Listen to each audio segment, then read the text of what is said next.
over full.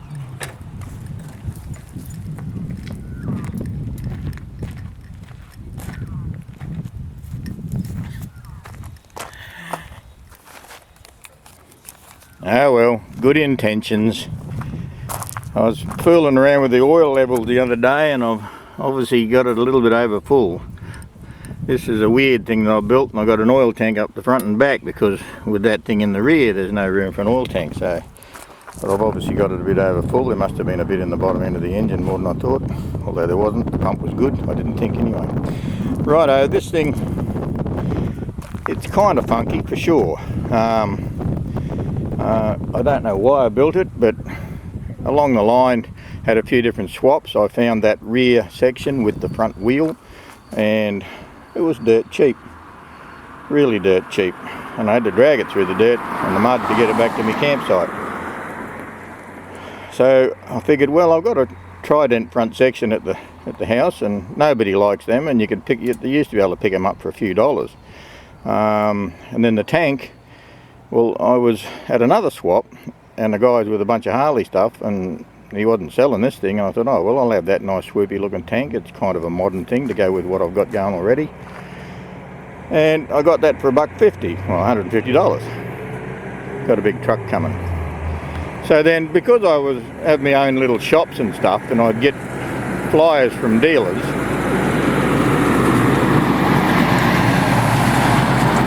flyers from wholesalers out to the dealers. That front end, I got a flyer from Midwest, which is Ultima, and they were on special for $400. I thought, shit, 6-inch over, 7-degree rake on the stock neck of the Trident front end, and then the 17-inch wheels front and rear. Yeah, it kind of looks a bit odd, and it's a bit of a modern take of a chopper, and obviously there's nice cushy suspension in the rear, which is a great thing because I've got enough rigid bikes. And as a kid, I used to have a BSA A65 in an A10 plunger, and I'm talking as a kid, I mean, you know, in the early 20s, and I'd sort of moved on from tight pants and ducktail haircuts to, you know, whatever then, the chopper scene. And then the chopper scene reignited back in the 90s, and I thought, oh yeah, I'll do a slightly modern version of a chopper, and here it is.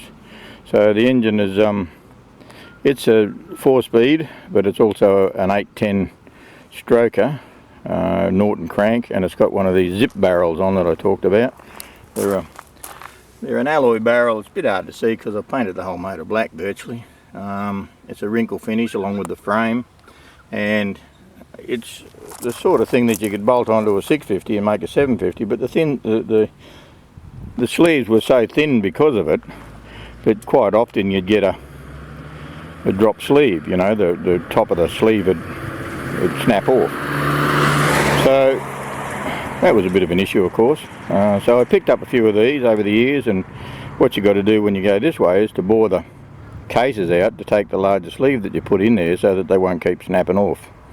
So it's a funky thing for sure. It's actually not too bad to ride for a big old long rake thing. That single-sided swing arm, as you can see, single-sided swing arm is off a mid-90s Triumph Sprint, sorry, not a Sprite, but a Sprint.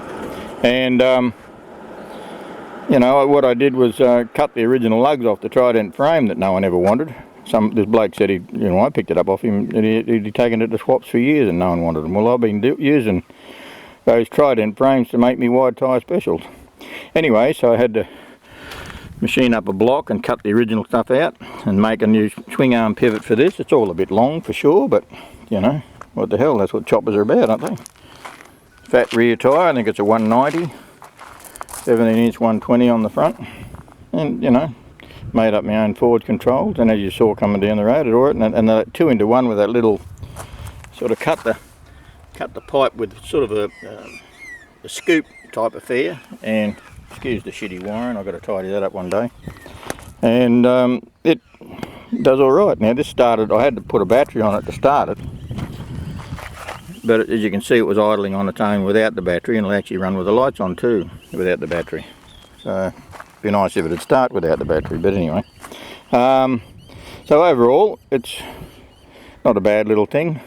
38mm McCurney, and I better sort this oil issue out now.